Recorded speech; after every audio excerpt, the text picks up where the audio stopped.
أصدقائي السلام عليكم. Alors dans cette vidéo, on va toujours dans la série des exercices sur la partie entière, on va résoudre cette équation. La partie entière de racine carrée de x égale à la partie entière de racine cubique de x. Et là, on va chercher la solution de cette équation. Alors, la partie entière de racine de x, c'est un entier. Donc, on pose n égale la partie entière de racine carrée de x, qui est égale aussi à la partie entière de racine cubique de x.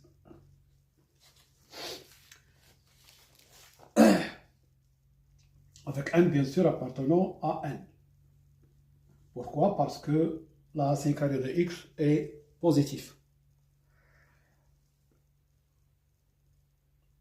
Et x, il est aussi positif. D'accord? Donc, le domaine de définition de x, de racine carrée de x, c'est 0 plus l'infini.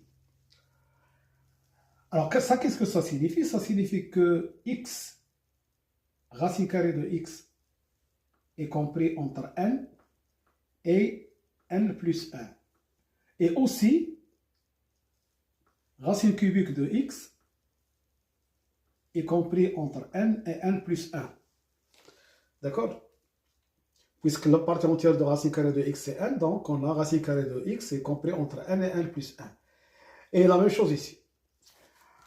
Alors, en élevant ici au carré, on va avoir n au carré inférieur ou égal à x, inférieur strictement à n plus 1 au carré. Et ici, x est supérieur ou égal à n au cube, et ici, inférieur à n plus 1 au cube.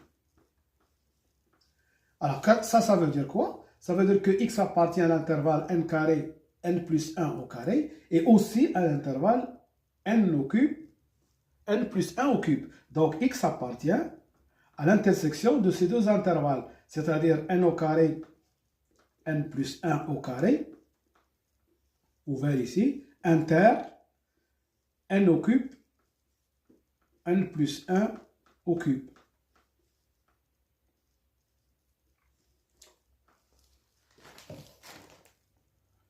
Bon, alors on va traiter l'exemple n égale à 0. Pour n égale à 0, x il va appartenir à 0, 1, inter, 0, 1, ce qui nous donne 0, 1. Donc l'ensemble des x qui appartiennent à l'intervalle 0, 1 nous donne la solution. D'accord? C'est-à-dire nous donne racine carrée la partie entière de racine carrée de x égale la partie entière de racine cubique de x. Pour n égale 1, on va avoir x appartenant à 1. Ici, 1 plus 1, ça fait 2 au carré, ça fait 4. Inter. Ici, on va avoir 1. Et n plus 1, ça fait 2. Au cube, ça fait 8. Et l'intersection de 1, 4, 1, 8, c'est 1, 4. Donc aussi, les x qui appartiennent à 1, 4, vérifie ça, cette équation.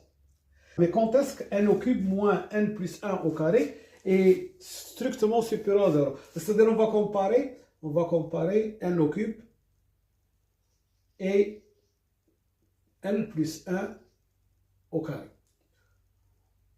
D'accord? Alors on va voir quand est-ce que ça, inter ça nous donne l'ensemble vide. C'est-à-dire quand est-ce que n au cube est supérieur à n plus 1 au carré. Alors pour cela, qu'est-ce qu'on va faire? On va prendre la fonction f de x égale x au cube moins ça. C'est-à-dire moins x plus 1 au carré. Ce qui nous donne x au cube moins x au carré moins 2x moins 1. Et on va voir quand est-ce qu'il est strictement positif, f de x.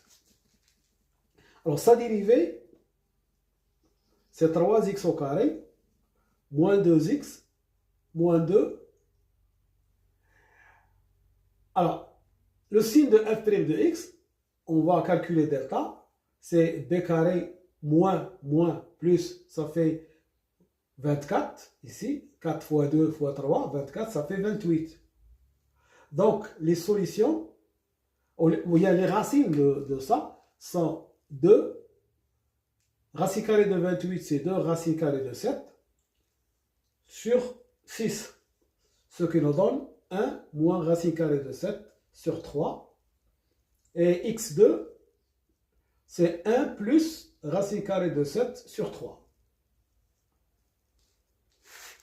Et alors, puisqu'on travaille dans 0 plus l'infini, x, nous avons dit tout à l'heure que le domaine de définition, c'est R+.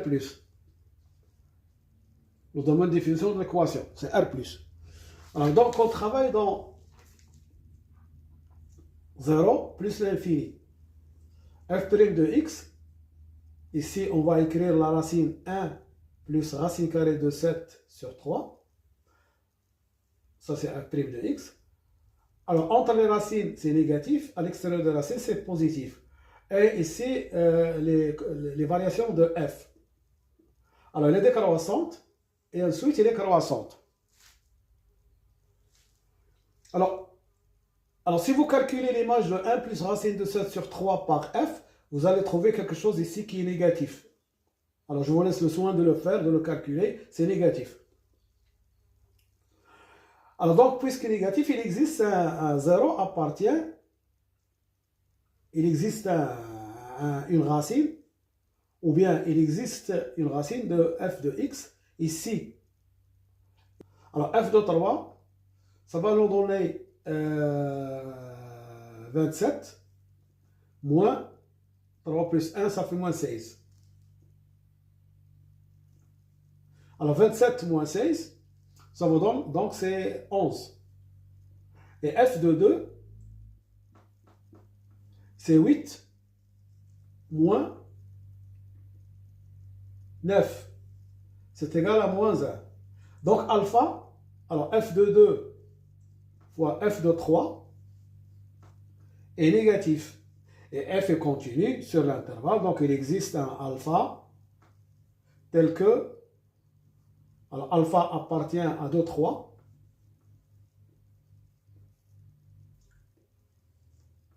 Tel que f de alpha égale 0.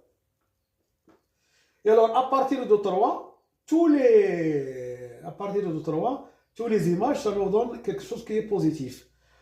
Donc, la seule valeur qui nous manque ici, c'est n égale à 2. D'accord? N égale à 2. Ça vous donne x appartient à 4. N plus 1, ça fait 9 au carré. Inter, 8. 3 au cube, ça fait 27. Donc, ce qui nous donne l'intervalle 4, 9 inter 8, 27, c'est 8, 9. Donc, les nombres qui appartiennent à 8, 9 sont solutions de cette équation. Mais à partir de n égale 3, l'ensemble solution, c'est vide. À partir de n égale à 3. Pourquoi? Parce qu'on vient de démontrer ici, si n est supérieur à 3, f est positif. Donc, il n'y a pas de solution, il est strictement supérieur. Donc, l'intersection est égale à l'ensemble vide. Voilà. Donc, finalement, la solution de cette équation, c'est 0, 1, union 1, 4, union 8, 9.